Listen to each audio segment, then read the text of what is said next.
It actually took a very tough beating to get me out of the sport. Manny Pacquiao. When a champion returns to the ring after a prolonged hiatus, do you ever wonder whether he can still summon the fire that once made him unstoppable? Have you ever wondered what a champion thinks about? The hell out of me. Manny Pacquiao would be right in front of me. He would, after hitting me 15 times, The 46-year-old Manny Pacquiao, for years out of official competition, was moving with a speed and ferocity that defied all expectations as he stood in that gym, the air thick with the sound of gloves on bag, watching a familiar figure shadow boxing with the same intensity that once defined his prime. Oscar de la Hoya knew that boxing was a sport best left to young men. And then I would be ready to hit him, and he would be wide open, and I couldn't pull the trigger. I just couldn't pull the trigger. When de la Hoya came to see whether the legend still lived in those fists, he found a boxer who had come back not for nostalgia, but for the instinctive thrill of battle. I still remember to this day the conversation I had with Oscar when I first told him, hey, you should fight Pacquiao. Following rounds of sparring and sweaty exercises with Pacquiao, de la Hoya's opening remarks rang like a live wire around the gym. He spoke respectfully and incredulously about the heart he saw in every jab, the passion in every combination, and the undeniable spark that still danced in Pacquiao's eyes without addressing the years that had passed or downplaying the significance of his illustrious past. Oscar laughed. He's too little. He's too little, that guy. There's a difference of almost 20 pounds.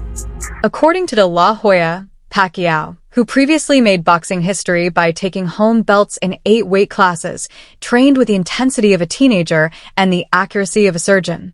Every footwork exercise was executed as if Pacquiao's body recalled more than 40 years of ring battle, and every punch was calculated yet forceful. He had been wrong to think that age would weaken that edge, de la Hoya said. People want to see that fight. People are excited. He's the guy that's coming up. He's fast, Oscar, but eventually your size is going to break him down. De la Hoya questioned everyone why they should return now that they had nothing more to show when the subject of Pacquiao's intentions was brought up. More impactful than any knockout blow was Pacquiao's answer, which was a simple declaration of love for the sweet science and a desire to fight the best. Real fighters never really retire. Instead, they only wait for the next challenge to renew their fire. De la Hoya nodded as he watched him move. De la Hoya saw that Pacquiao still had the scorching power and lightning-fast reactions that used to make opponents cower. In addition to allowing him to recover, those 4 years away from professional combat had stoked a deeper fire within of him at 46. For decades, younger fighters had been fighting for the top rank in boxing, but Pacquiao's return was special because it marked the return of a legend who was cautiously ready to test his mettle against young people. De la Hoya reminded everyone why Pacquiao's name is etched in boxing folklore by recalling the first time he sparred with a southpaw who was so elusive that he was unable to deliver a decisive punch. Something was not right. I could see it in his eyes. He's not even throwing punches. What is he doing? Pacquiao snakes his left hand through De La Hoya's guard. De la Hoya recounted the stories he had heard about Pacquiao balancing church services and MIT work in between his early runs and nightly meditations. Every previous fighting camp seemed like a rehearsal in comparison to the strict routine he portrayed, which blended faith and sports. Pacquiao's elderly age was originally ridiculed by critics, but in de la Hoya's clear recollection, it simply made him more fearsome. Next was the reflection on their own fight from years ago, where de la Hoya talked candidly about the punishment he received, 15 accurate punches that landed with the force of a sermon, how he was unprepared when he stepped into the ring, how he made weight-cutting mistakes that depleted his strength, and the moment he realized he was facing a force of nature rather than just a man. Although de la Hoya said that this recollection had bothered him, it now demonstrated Pacquiao's persistent talent. De la Hoya then discussed the nuances of sparring etiquette, describing how Pacquiao's camp established a climate of mutual respect and trust while tolerating amateur videography. Even little clips of Pacquiao's training that were leaked but were always shielded by a code of honor that no true boxer would break were disclosed by him. With his fast combinations and unexpected angles, Pacquiao moved like a guy half his age. Even during private sessions, de la Hoya noted that the warrior's instincts remained very sharp. I was like, fuck. He had no legs, he had no pop, he had no punch.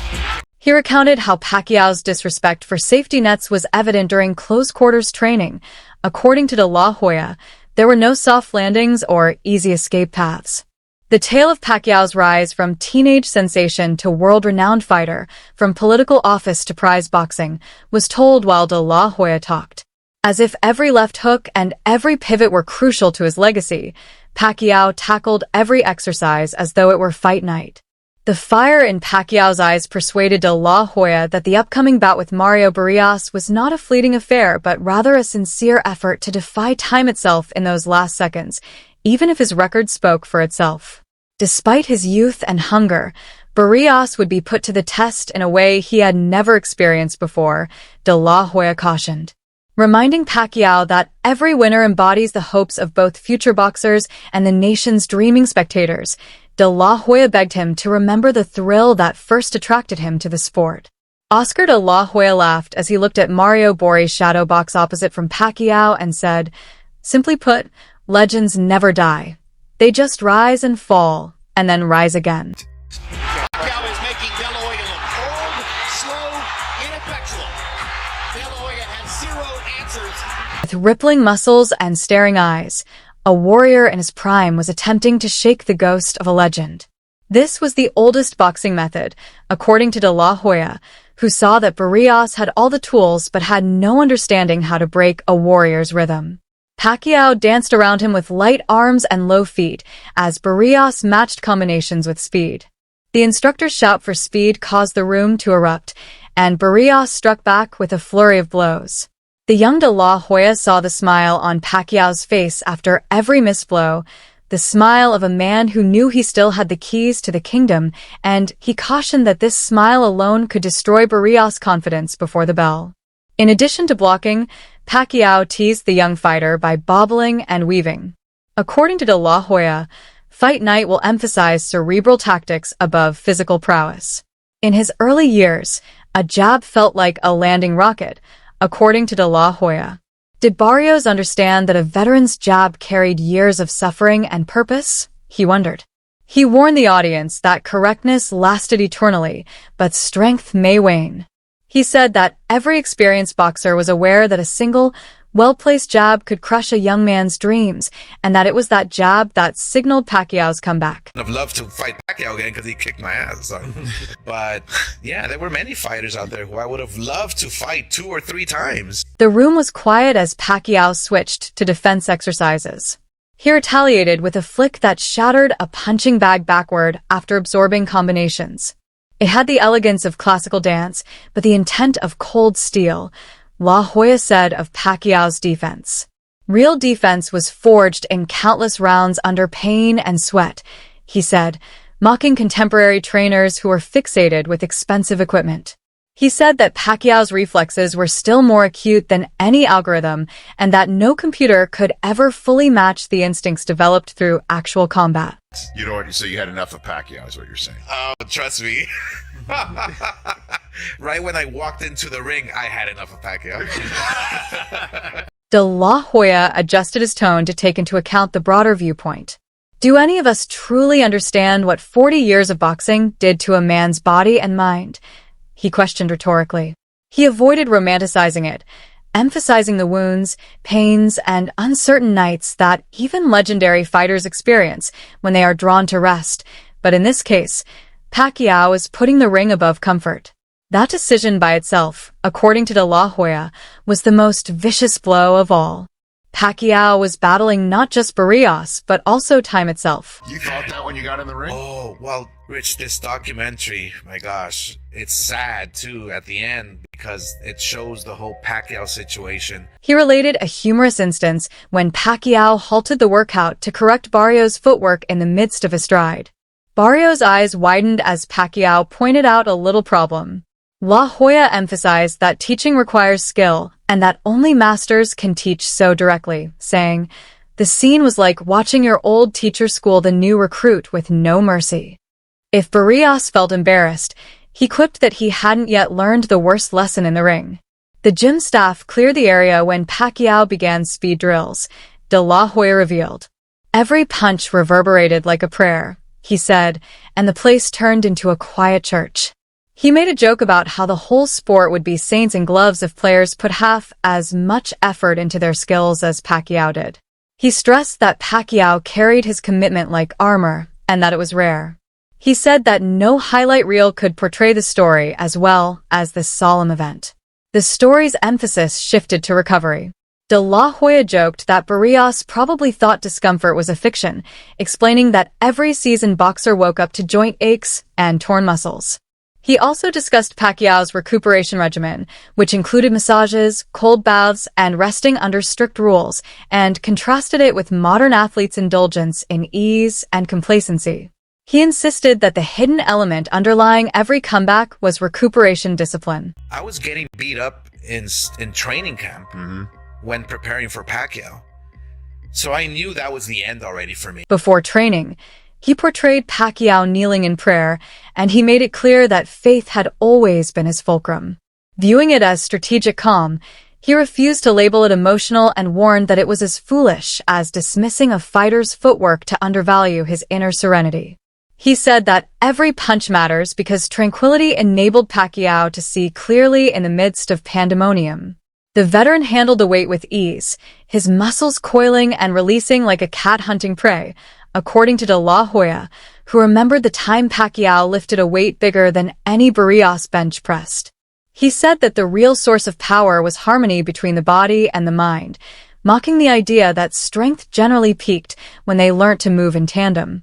By saying that boxing was 50% physical and 50% who believed hardest, he shifted to the mental game. In contrast to Barrios's misgivings anytime he missed a punch or felt his breath catch, he emphasized Pacquiao's unshakable trust in his purpose. Pacquiao's head remained immovable, and boxers carry their fate in their own heads, according to De La Hoya. Because Pacquiao was just coming up. Yeah. Pacquiao was like the star in the making. In response to the claim that Pacquiao's prime was past, De La Hoya made fun of pundits who judged boxers by their highlights rather than their heart. He believed that as a fighter aged, their battle IQ increased, much like a blade sharpening instead of dulling, and that veterans were able to foresee and capitalize on mistakes in ways that younger individuals could never. He exhorted the crowd to favor intelligence above speed alone. "Here lies your confidence," De La Hoya wrote as a comical gravestone for Pacquiao's critics, lightening the tone of the argument. He warned that humor sometimes conceals hard truth after laughing at his own gesture 6 rounds into the comeback. He said that fighters who laughed lasted so, with the last bell. After considering legacy, De La Hoya drew a picture of young Filipino kids watching TV, their hearts pounding with every Pacquiao insult. He insisted that this bout would echo in gyms where dreams were formed and that Pacquiao's return gave hope for the impossible. He said that with every new convert, this kind of legacy becomes stronger rather than weaker.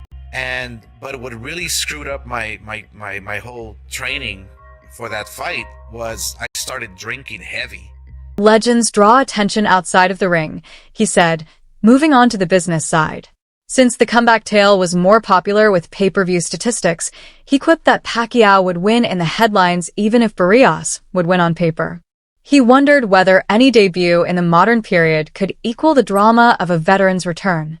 Pacquiao's De La Hoya, which detailed the night before the bout when Pacquiao lay awake, his muscles humming, his mind racing through possibilities, was one of the most intriguing tales, he said, and boxing lived on them. He questioned if real champions ever take a break or just give their body a rest. He stated that dreams of missing punches tormented championships, but Pacquiao utilized them as fuel, calling it controlled sleeplessness. He made fun of the notion that a legend might be intimidated by youth, likening Pacquiao's confidence to a wildfire and Barrios's to a spark. He maintained that although young people without purpose burn up, veterans' determination continued to burn brightly. During training camp, and nobody knew. Oh yeah. I mean, it gets... So I was literally a dead man walking into the ring. When Foreman knocked out Moore at 45, the world rejoiced, but they dismissed it as a fluke, according to De La Hoya, who recalls the reaction. He warned that justice is often overturned in history, and he projected that Pacquiao's triumph will follow Foreman's plan and finally alter expectations.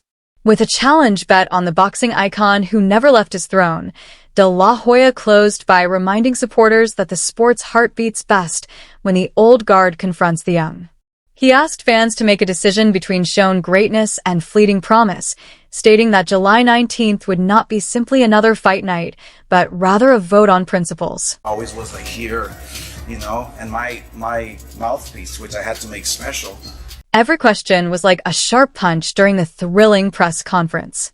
Reporters pushed forward with their pencils ready, and as Pacquiao grinned calmly at the podium, Barrios strode in to show the world that he was ready. De La Hoya, who was in the front row and nodded at every acerbic conversation during the weigh-in, had cameras flashing nonstop, capturing every clenched jaw and raised eyebrow. The audience calmed as the numbers stabilized before roaring in appreciation, but tension erupted as Pacquiao took the scale.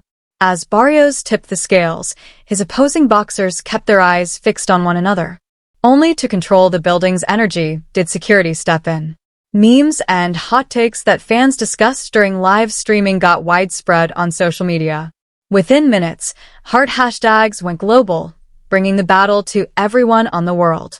Some people ridicule age, while others applaud it. The globe seemed to hold its breath as the volume rose, and rival boxing apps even warned users not to miss history. As new information emerged, bookmakers shifted their stances. Early favorites started to lose ground when sources exposed Pacquiao's rigorous sparring sessions. Barrios' prospects rose as his own highlight films went viral, but most experts still believed in the veteran's ring IQ. Money was exchanged both ways, but Pacquiao had more sway. Comeback bouts are especially important in boxing history because competitors like Foreman and Hopkins have shown that age may be an advantage. Pacquiao's comeback recalled previous historic moments and hinted at another masterpiece. Each return to the ring defies projections and reminds fans of why they fell in love with the sport. More powerful than any knockdown was the romance of the veteran's narrative in the last training montage. Nothing could disturb the calm intensity as Pacquiao sprinted through exercises with laser concentration, his gloves shattering against pads, his feet dancing over the canvas, and perspiration flying like rain. The montage ended with a close-up of his face, eyes locked on an imaginary horizon. Though his movements lacked the same finesse, Barrios matched rounds with young fire. Ringside fashion drew attention with its tailored suits and flashy entrance robes. To stand out, Barrios opted for bright colors and eye-catching patterns, whereas Pacquiao preferred a simple robe with a little flag stitched over his heart. The change made a big impression. If you're anticipating the big event, you'll witness fans dressed to the nines turning the stadium into a catwalk, contrasting veteran humility with youthful flair. Click like, subscribe, and leave your prediction in the comments section below. Let's see who really believes that a champion has a heart.